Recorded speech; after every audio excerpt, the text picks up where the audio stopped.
நான் எப்போ கடைக்கு போனாலும் ஏதாவது ஒரு ரெடிமேட் மிக்ஸ் வாங்கிட்டு வருவேன். அந்த மாதிரி இந்த டைம் ரவா மிக்ஸ் வாங்கிட்டு வந்திருந்தேன். எப்பயாவது மாவு இல்லைனா யூஸ் பண்ணிக்கலாம்னு சொல்லிட்டு. இன்றைக்கி நான் இதை யூஸ் பண்ணியிருந்தேன். 1/2 கிலோ பேக்கெட் தான் வாங்கிட்டு வந்திருந்தேன். அதிலே கடுகு, உளுத்தம்பருப்பு, கடலைப்பருப்பு எல்லாமே தாளித்து போட்டிருந்தாங்க. இதில் மெஷர்மெண்ட் என்ன போட்டிருக்குன்னா 1 கப் மாவுக்கு 1.5 கப் தயிர் போடணும், நல்லா புளிச்சு தயிராக போடணும்னு போட்டிருந்தது. நானும் அதே மெஷர்மெண்ட்டில் தான் போட்டிருந்தேன். இன்றைக்கி 1/2 கிலோ மாவு வாங்கிட்டு வந்திருந்தேன். அதனால் 3/4 லிட்டர் தயிர் விட்டுருந்தேன். விட்டுட்டு நல்லா கலந்து ஒரு 10 நிமிஷம் மூடி வச்சுட்டேன்.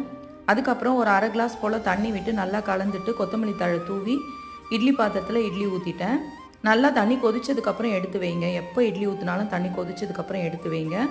15 நிமிஷம் வேக வைக்கணும்னு அதில் போட்டிருந்தது. அதே மாதிரி தான் நானும் வேக வச்சுருந்தேன்.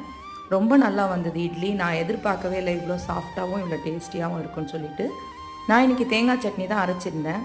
நீங்கள் யாரெல்லாம் இந்த ரவா மிக்ஸ் வாங்கி யூஸ் பண்ணியிருக்கீங்கன்றதை என் கூட ஷேர் பண்ணுங்கள். வீடியோ பிடிச்சா லைக் பண்ணி நம்ம சேனல் சப்ஸ்கிரைப் பண்ணுங்கள். தேங்க்யூ.